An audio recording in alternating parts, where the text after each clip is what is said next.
You were saying that you think people need to avoid the hot issues, right? The ones that can be easily turned into fodder by any party, either side, really, right? I mean, it's either they're taking your jobs or they're taking your kids, right? So, I think what we need is candidates who can be a little more central leaning and not push the far left or right agendas on either side because neither's going to do well. And it was an interesting week as a lot of those potential candidates have started to step up, right? So you got, obviously, we've had Pete. He's been doing the heavy work, but this week it became more obvious that AOC is considering. It became obvious that Stephen Colbert is considering. So there's been some, yeah, when we actually talked about it when he was in an interview with Obama. I think he would consider it. Yeah, and then of course you got what's his name? It says the Late Show, John Stewart, and of course Gavin, right? I mean, Gavin Newsom's out there starting to talk. So the field's going to get big. My fear is we end up with what the Republicans did in 2020, where they had so many people, so many big people that Trump just beat them all down, right? And then they lost. We're going to have the same thing. We're going to some outliers loud, but they won't be good enough to win.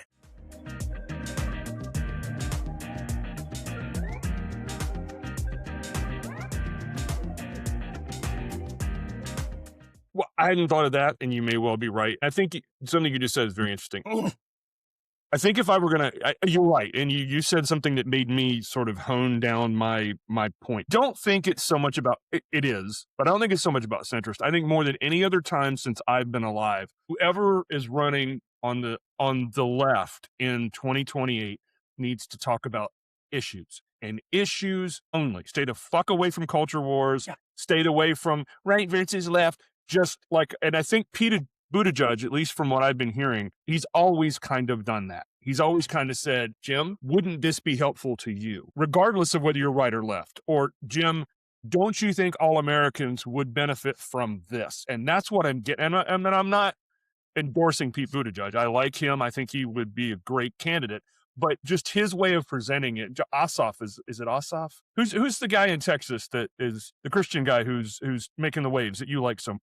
My God, why am I not remembering his name? Anyway, he kind of does the same thing. He doesn't talks about the American people all need and want X. And I think when you're talking about universal health care, if you present it correctly, if you're talking about a living wage, for example, today the inflation's at 3.8%. It's the first time in a long time that inflation is outpacing salaries and wages.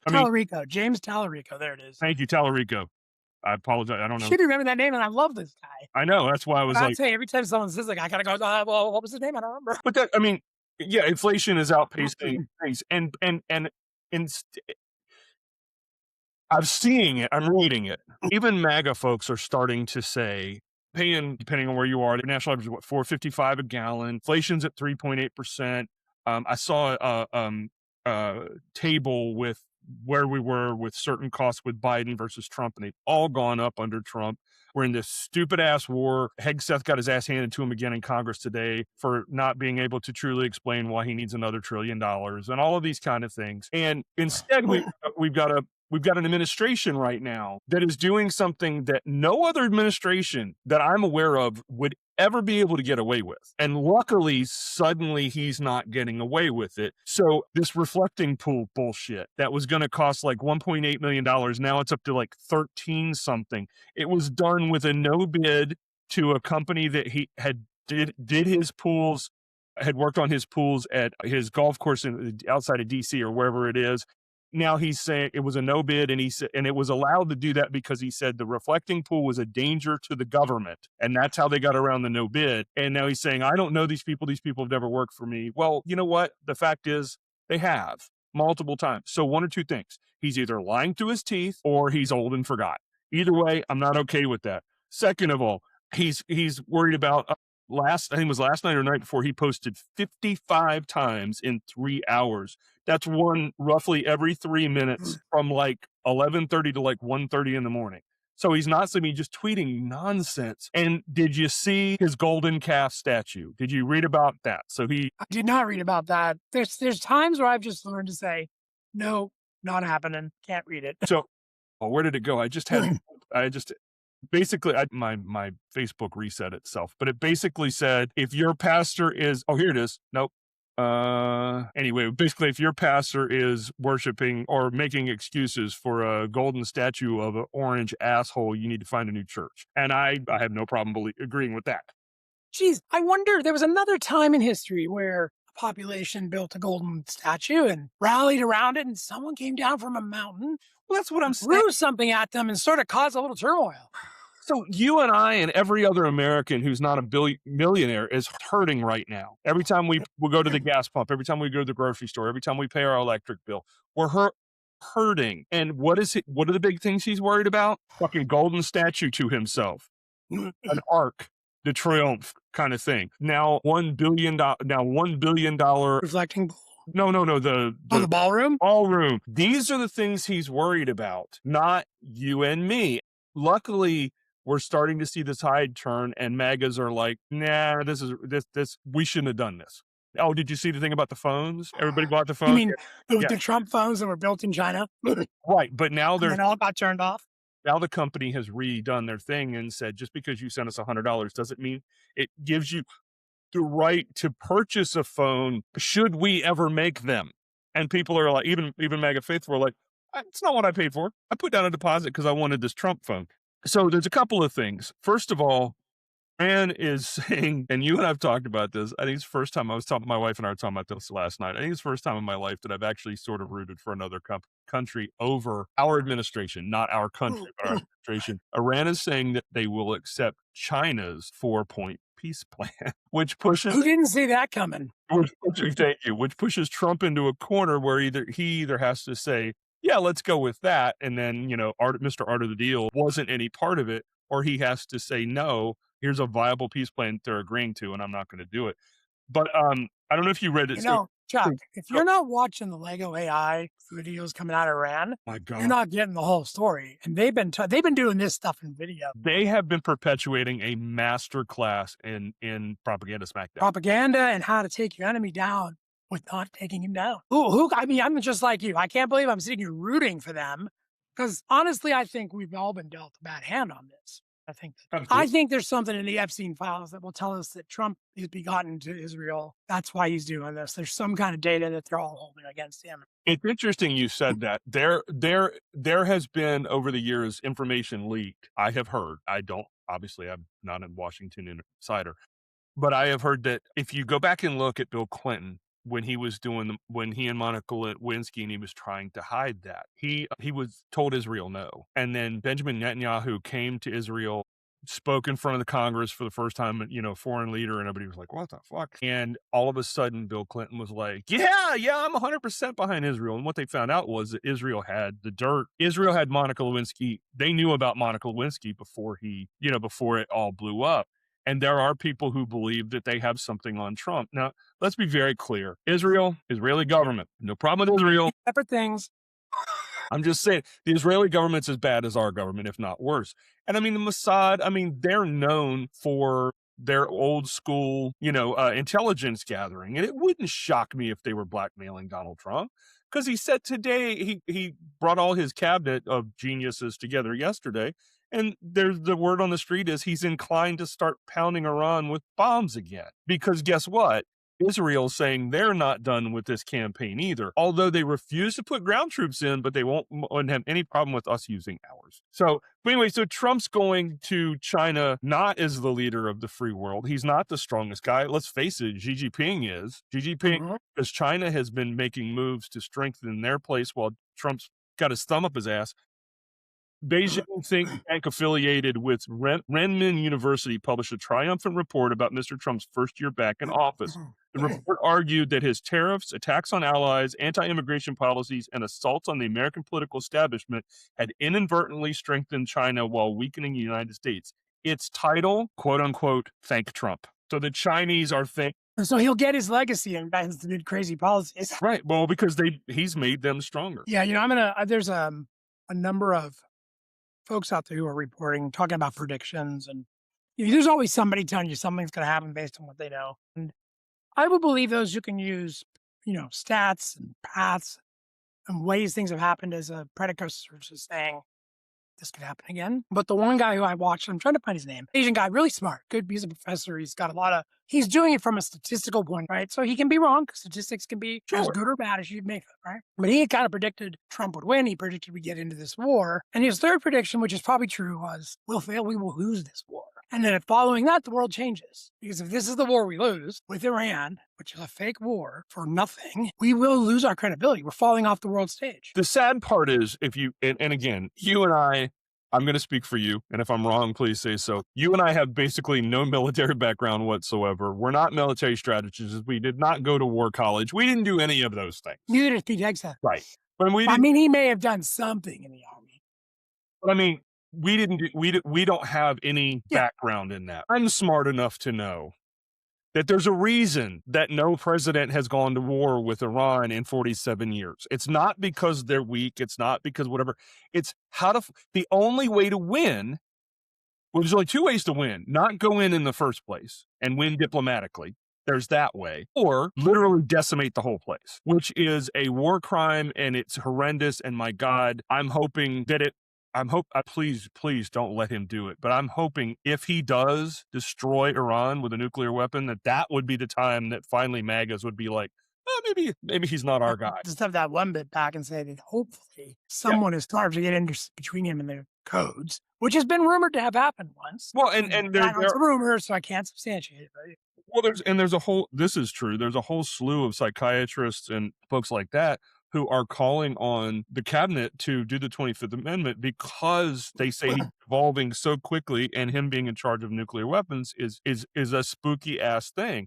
And that's the other thing. If we launched a nuke, it's all over for everybody. There's a lot of response. Other countries would get jittery, and well, because there's like the scenario show. You launch a nuke, right? You have 15 minutes before you sort of know what's going on. About another 10 to 15 before it lands, right? So you got another country sits there and goes, okay, where are they aiming? They don't know. But did you call them and tell them you're firing? Probably not, right? This administration? Right. So now you got this weapon in the air. We get to a point where we pass the no return, right? Which is 15 or 20 minutes. You can't detonate it. You can't call it back. It's done. You can hope something intercepts it. Not likely. What happens? At that point, the other country starts saying, was this coming to me? Because it's heading over your land, right? It's heading across Europe. It's heading maybe over Russia. You never know. Well, don't forget, I know we have smart bombs and all that, but they don't always hit their target. What if it's a pretty low rate of achievement there? Well, but thing is, what if it veers off target and hits another country that we're not targeting? I'm not talking about the interceptors. I know with a nuclear bomb, there's no difference between here and here. I'm just saying, no, what if we by accident hits Pakistan, or God forbid it not God forbid, but what if it is Israel? I mean, there's no winning in this. Yeah, it's like a game of horseshoes, close enough. The only thing that could save this country's reputation is if Trump pulls out with some bluster and fuss and we won, and just, feeds on his own stuff, but actually gets out and restarts the world, for lack of a better term. And then whoever becomes president in 28 spends the next 4 years building relationships back with all the countries we screwed over. And I'm not saying it would work, and I'm not saying it would be easy, and I'm not saying any of them would be like, what's to stop you idiots from, electing another Trump-style person 4 years from now? That's the real damage that's been done. Right. It's not that we can't repair things. It's the fact that you've done something the world didn't like. A lot of leaders didn't care for. You're not going to trust us again. It's going to take a long time. It took us a long time to build that trust, whether we deserved it or not. We almost fixed it in 2020. When Trump didn't win in 2020, for those of you listening, he did not fucking win. When he didn't win in 2020 and Biden came in, and you can say whatever you want about Biden, but the one thing Biden was not was hostile to our allies. So I think the world started to calm down a little bit. It's like, okay, this was an anomaly. And then we fucking put him back in office again. And they're like, okay, you all are idiots. All bets are off. Americans can't be trusted to do anything. And you know what? I kind of agree with them. I really do. So let's talk about... In that Lego video concert I was talking about, one of the ones that came out this week was called Hiroshima 845 or something like that.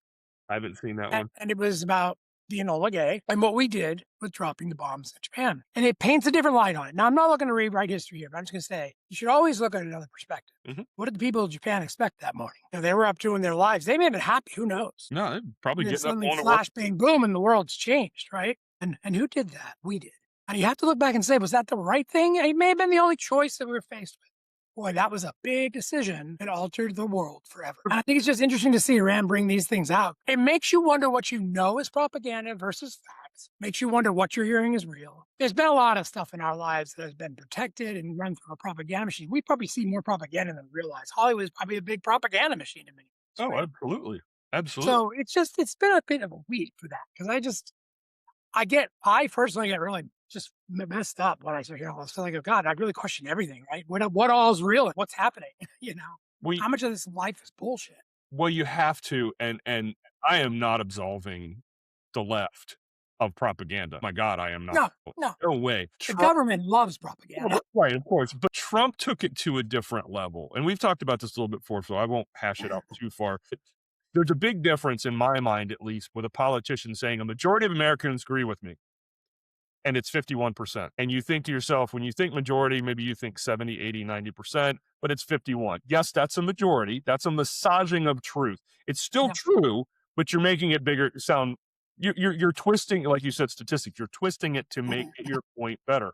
There's a huge difference between that and Donald Trump still screaming 5 years, 6 years later, I won the 2020 election. Even though they went through 60 court battles. I think 30 plus of them were Trump appointees or right wing appointees and everything else. And they found no merit whatsoever. And he still is saying it. We've never had a president that I'm aware of, or at least not in my lifetime, who would literally fabricate shit out of thin air and then have a group of sycophants around them going, "Oh no, it's true.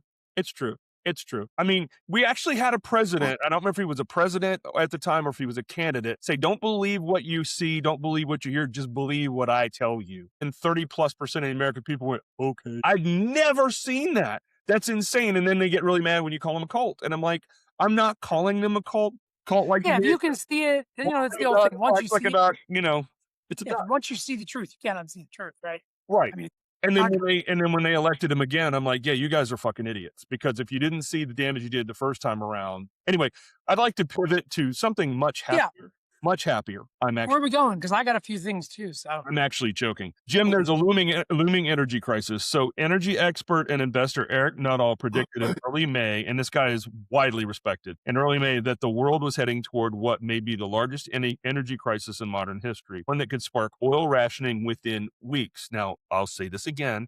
That was in early May, which was 2 weeks ago. And within 2 week mark, fast approaching, observers across the political spectrum began expressing alarm on Monday, which was yesterday. So we are potentially running headlong into a worldwide energy crisis, Chuck, do you a remember la, up a la last? 1970s Jimmy Carter gas rationing. Do you remember we bringing this up last week? I do. I do. Yeah, we've been talking about this, folks, on the channel. Chuck's been talking about it as oil futures and someone shorting the market and things like this. All right. And finally, it was getting attention. And this is where I find it when someone starts saying, "Hey, that's really happening." And it's somebody who has this inside information. Oh, and by the way, supplies are getting super low. And OPEC is falling apart, which means there is something happening. Now, that's something to be a lot of things, but I agree with you. I think the next phase in all of this control will be either the hantavirus or oil or an energy crisis. Well, it's just, we've talked about this before. The one thing we all have in common, and I know you have an electric car, but for the most part, the one thing we all have in common is gas prices. Yep. I don't care who you are. Yeah, I still got to pay for energy with it. Well, With I was going to gas. say, that was my next statement. And energy prices are going up, not just because Everything goes up. there have been times in our history where gas prices have gone up and energy prices haven't been that affected. Well, energy prices are going up, gas prices. So we're all affected by it. And I said this, I don't know, a month or so ago. I made a prediction, which was not that impressive, that when gas prices hit $4, you would start to see MAGA peel off. And the reason I said that, because where I live and how I grew up, country folk, redneck, whatever you want to call them, and my whole family is that. So I'm not casting aspersions. I am from that lineage. They get their fun from gasoline, from motorcycles, boats, RVs, four-wheelers. That's where they Road trips. Right. Okay. Well, that's where they derive most of their entertainment from. And like I said, if food prices go up 5%, I'll deal with that. You start messing around with my weekend activities, now I've got a problem. And I think I'm starting to see, even around here, some of the MAGA folks start to, I see cracks. I see cracks in the facade where they're like, and now if it, and there are experts out there saying that gas could go up to $6 or $7 a gallon and stay there for a Which in while. California would be something like 10 or 12. Right. But more importantly, Stay there, yeah. because we subsidize the oil industry so much to keep prices down and they're making record profits, there's a belief that it gets up around 4 or 5, well, it's already past 4, $5 or $6. It may just stay there. Even if it Yeah. doesn't need to. I mean, even if it may just stay there. And it would take a strong either Democratic or Republican candidate to say and then follow through with, if you don't drop prices to where Americans can afford it, we'll cut your damn subsidies. It's going to take something like that because what people, and this is what I couldn't get people to understand coming out of COVID. And people were like, well, Biden's fucking up and, inflation's up and everything else, the prices up. It has nothing to do with it's price gouging. If my company is posting record profits and my prices are going up, I was talking to a friend of mine. I said, you're not thinking it through. It's simple. If it costs me $1 to make this pen and I sell it for $1.50, I'm making 50 cents profit. Let's assume that that's a reasonable profit. If it now costs me $1.25 to create, I shouldn't charge $4. I'm now price gouging. Now, if it costs $1.25 and I'm not really good at math, so let's say I have to go to $2 and that covers the spread, fine. But if I charge 4, that's price gouging. And oh, by the way, if my cost goes back down to $1 and I stay at $4, I'm really fucking gouging you. And that's what happened after COVID. It was less about inflation and all that. It was manufactured. These companies were like, I worked for a major corporation for a while there during COVID, and they cut their staff down to half because no one was going out, no one was buying anything. Well, when COVID lifted, they realized, well, shit, we seem to be able to make it with half staff. So they didn't hire people back. And it was, so you had half the people everybody doing twice the work because, there was nobody wanted to lose their job. Nobody wanted to push back. And by the way, they were going to start cutting jobs very soon too, right? So I mean, Right. COVID certainly shifted the narrative and the play, right? I mean, that Right. was why I think conspiracy theories come up about how planned things are, right?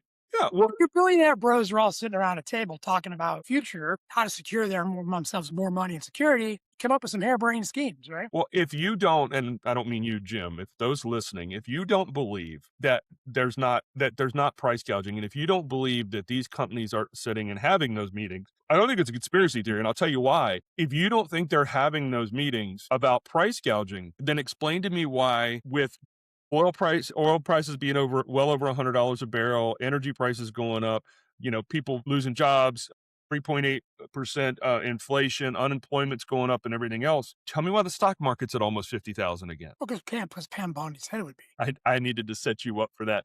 Truly, it's like what I checked like at noon, it was like 49,000 something. But my point is the Dow Jones and the Nasdaq seem to be completely unaffected.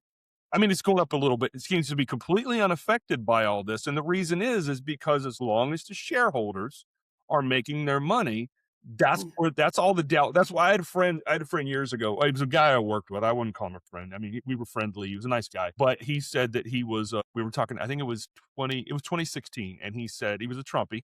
And he said, he was a 2-issue voter. He said, I'm staunchly against abortion. Okay, whatever. I go by the NASDAQ. I go by the stock market. And I said, okay, the first one, okay. I mean, abortion, I would not say anything bad about somebody's beliefs, but I'm like, I don't know if I'd pick a president on that, but whatever. I said, but the stock market, do you realize only what is it, like 8 or 10% of the American public have money in the stock market actively? I'm not talking about 401ks, but actively in the stock market. I said, that is not a bellwether of how the economy's going. There's been times when the economy was in the shitter and the stock market was doing well and vice versa. I said, but he couldn't hear that.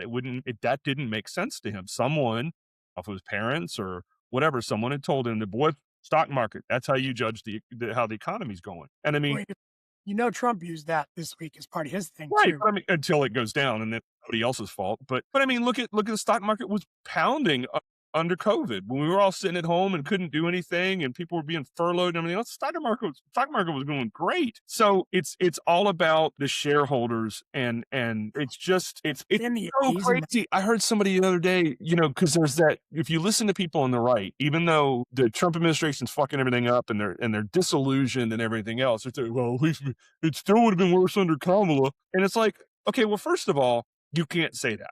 You no, can't. You can say it was worse under Biden. Now that's subjective, although there are numbers, or it was worse under Obama. Fine. I'll have that argument because there's two sets of data to look at. There's Trump and there's Obama. There's Trump and there's Biden. How are you going to say it would be worse under her? Because one of the things she talked about is corporate greed and doing exactly that, trying to push through something where they couldn't price gouge the American people. And do anybody, and I've said it before, I was a Kamala fan. Whatever she lost, fair and square, she lost. Joe Biden fucked her and she lost. I mean, not fucked her over, not sexually, but don't start that rumor. well, I mean, if he had gotten out earlier, I think she had a much better chance. But if anybody please go in the comments. If you honest to God thought that Kamala Harris, that was on your bingo card, that Kamala Harris would have gotten us into an unnecessary war with Iran because Benjamin Netanyahu wanted her to, then I got nothing to say to you because you're fucking crazy. You're loony if you think that she would.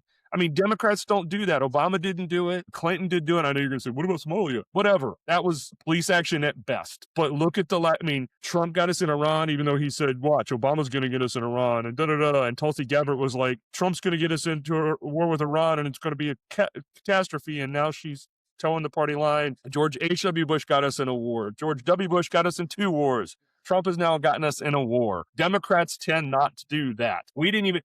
Jimmy Carter didn't even go to war with Iran when he had arguably a really good reason to, and probably the backing of a good chunk of the American public. If he had said, hey, they've got our hostages, we're going in, folks. He didn't do it because he knew it would be a quagmire and a mess. So here's dumbass Trump going, I don't know what to do anymore. I'm watching our economy fall apart.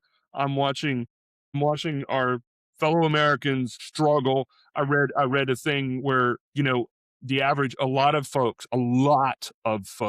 are putting gas. When you're putting gas and groceries on a credit card, we're in trouble. And I think it was Scott Bessent, one of the other idiots, that said that was a good thing because that money would go into the credit card companies somehow and boost the economy. I will say that I think Americans have been taught over the last 20 years to use cards over cash and don't think about the consequences of when you use your debit card. It's one thing. When you buy a credit card, it's But what I'm saying is they're saying folks don't have a choice. right. No, I get it. There's People no money get left more- over and you've got to eat and you've got to get to work. Hey, yours truly is facing those kind of issues too, right? I mean, it's like without employment, without sales, and no matter what I do, it's tough, right? Yeah. Do I believe Americans use credit cards too much? Oh, yes, of course. But what I'm saying, I'm not trying to excuse in it. this case, it's necessity. Yeah. It's So- go ahead. Who's your bag? I'm going to throw our Lost Bag Award out.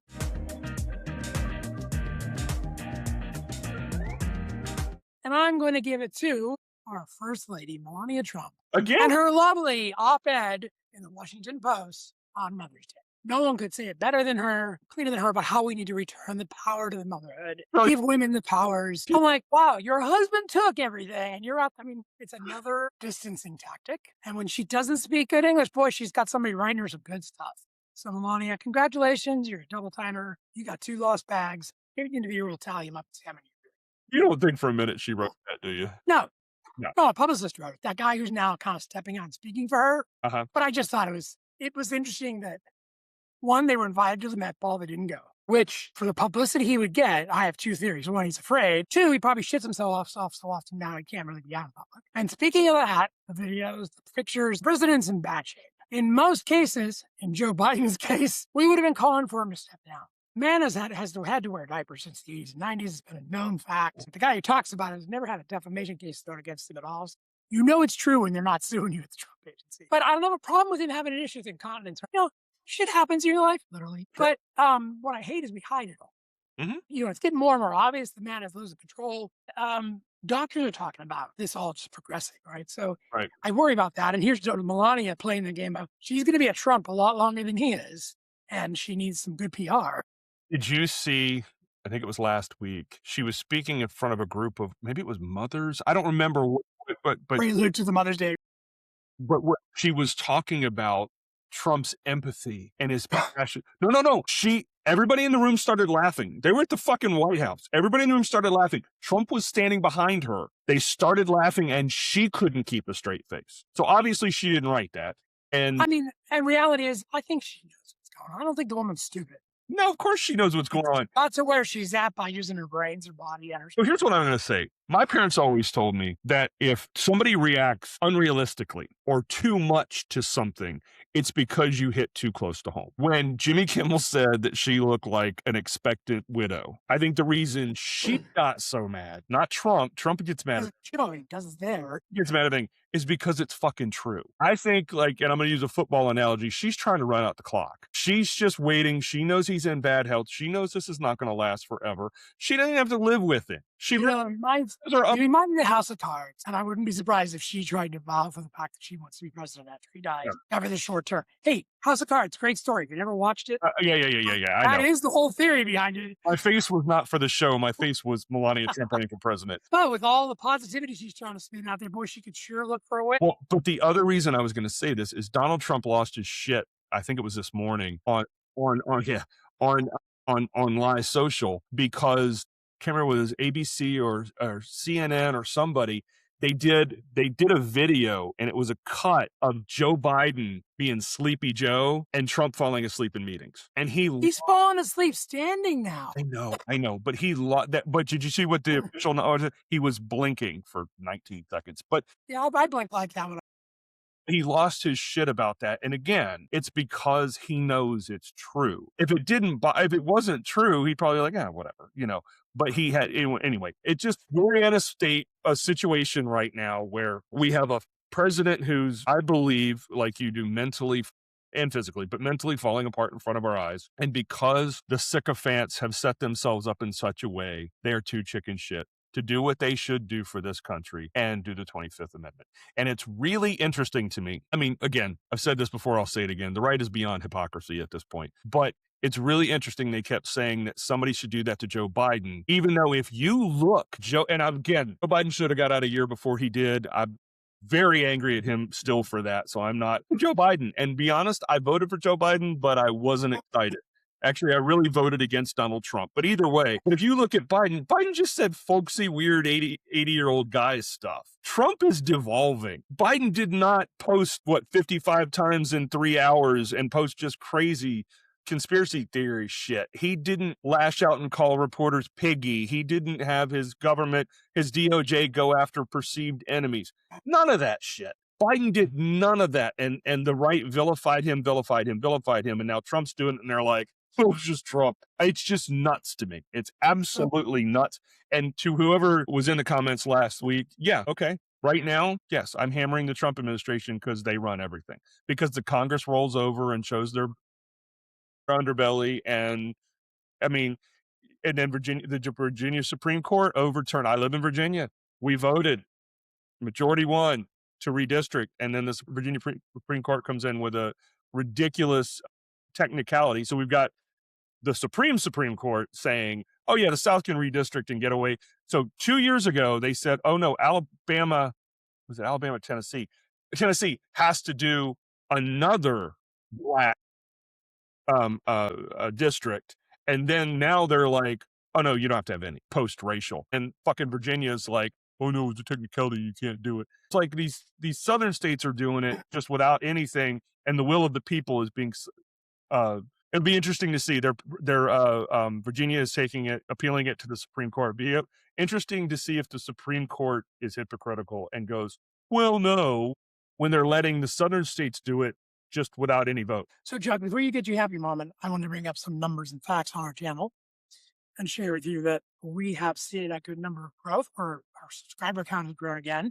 Sweet. What I'm really happy to see is that over 70% of the people who land here stay here and finish. And don't head off to another channel and swipe away. That means a lot to us, but we're not seeing that as the growth we'd like to see from subscribers. So if you're staying around and you're doing this, best thing you can do for us is to hit that like, hit that subscribe. It costs you nothing. We don't send extra material out. We post shorts. We post primary episodes, and that's it. Whether you're on Spotify, Apple, YouTube, they're all doing video now, so you can see our faces everywhere you go, which is scary in effect. But if you want to just hear the audio, we do that on other podcasts. You're tired of looking at these memes, but we appreciate you being part of this. We're always going to ask you to like and subscribe. We really would encourage you to make a point. Someday, sure, it might get monetized, but I will tell you this: we won't sacrifice our point of view or any kind of sponsorship. But we're doing this because we feel it's good to share what we believe. Doesn't mean we're right. Doesn't mean we're wrong. We want the debate. If you got a strong point of view, reach out to us. We might bring you on the show to talk about it. Be prepared to talk about it, right? I mean, that's the thing. Right. We're not afraid to bring folks on and stand in a different place because, I don't know everything. Chuck doesn't know everything. But thank you for watching through. Thank you for getting that number up. Thank you for subscribing if you have. We watch for you. We thank you. It's nice to see those names.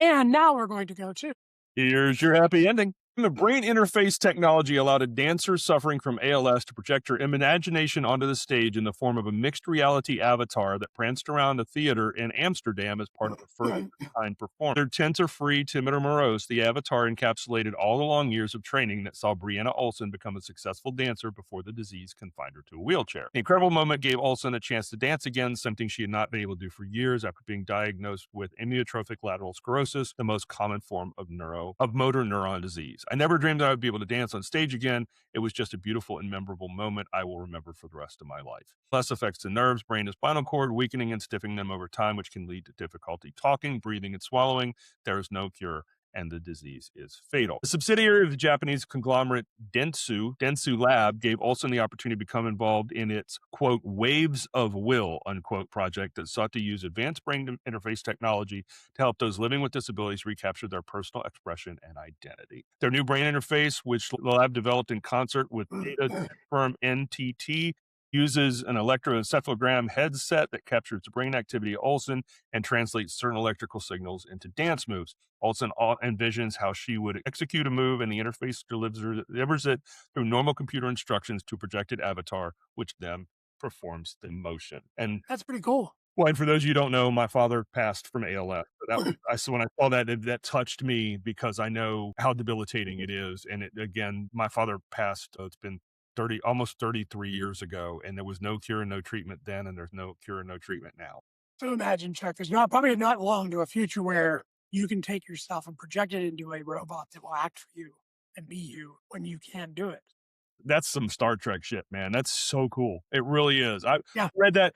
I'll be the first. I teared up a little bit first because the ALS, but second, and there was a picture that I can't show you. I probably could have printed it out and showed you through the camera, but this woman's in a wheelchair and the smile on her face was worth $1 million. As it all. It was worth $1 million. So no, and that's why I love when the people who are selected for these kind of trials, who are probably, at the end of hope, right? They don't know what's going to happen. That gives them one more chance to revive who they are. Right. And that's where you say technology is doing the right things. Yeah, I mean, if you literally, so like I said, when my father was diagnosed, and it's still this way, when they tell you you've got ALS, that's your death sentence. You never get better. They tell you that the day you're diagnosed is the best day of your life because you go straight down. I mean, there's no up and down. It's just straight down.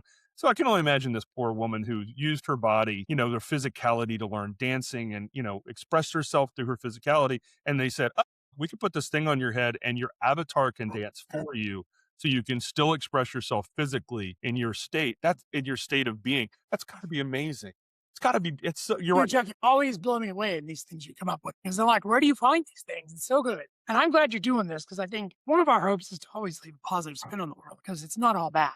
No, we can turn 5 minutes of badness a day into a week's worth of episodes. But we're trying to share that there are still so many amazing good things happening around us, and that things we have vilified are not all. Well, there's still, and that's the thing. And if your sister's listening, kudos. She's the one, truly, we interviewed your sister a million years ago, it feels like. And she was the one who was like, you guys should do something positive at the end. Like, yeah, she's big into that manifestation of positivity, right? but I mean, credit where credit is due. And it was like, okay, and that's when we came up with the happy ending. But, and someone asked me the other day, is that a double entendre? Well, of course it is. You listen to us, but no, we do get heavy talking about these things because it's a heavy world we live in right now. And I mean, there's a lot of heavy things to think about and there's a lot. And when you're at the gas pump and these things hit you right between the eyes, but there's still so much beauty and love in the world. Like, I know you're a church going man. I'm sure you feel the love of your congregation, the love of the Lord on Sunday mornings. You look at folks listening, look in the face of a child, laugh with your spouse or significant Yeah. other, go sit under a fucking tree and just feel, seriously, and smell the leaves and feel the wind. There's so much beauty in the world. Yeah. But unfortunately, the things that you and I are talking about hang over that like a cloud. But this is where it's important where we say, go out and talk to your neighbor who you may not agree with. Wait, Right. have a conversation. Don't try to win. Don't try to No. smother them with facts. Talk, Just get to talk. Find out what you have in common. Because right now, I tell you, most of us have probably more in common than not. right. We're all feeling the same pains and Talk about struggles. your kids. Talk about the Unless you've got a billionaire living on your street, And but yeah, take the time to talk to people, get to know them, share your thoughts, listen to their thoughts.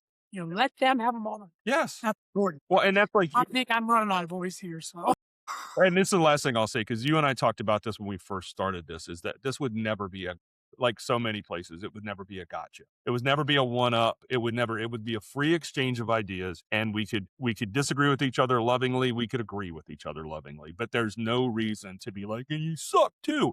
That gets us nowhere as human beings, as a country, as a culture, whatever you want to call it. It gets us nowhere. It really, yeah, really does. So, folks, Joe's losing his voice. good thing probably. I'm not going to say anything. I want to, but I'm not going to say anything. No, I'm serious. Please say it. Jim, I love you to death, man. See you next week. Folks, please, like he said, like and subscribe. Tell your friends, tell your enemies. Please post in the comments if you feel it. We would love, again, you saw we had a comment last week and we addressed it. And we may not have addressed it in the way the person feels, they may not have got the answer they wanted, but we addressed it. And know that whatever we say here, we mean. We don't have an agenda. We're not being paid by anyone. We're not an actors, anything like that. We just want to see our country do better.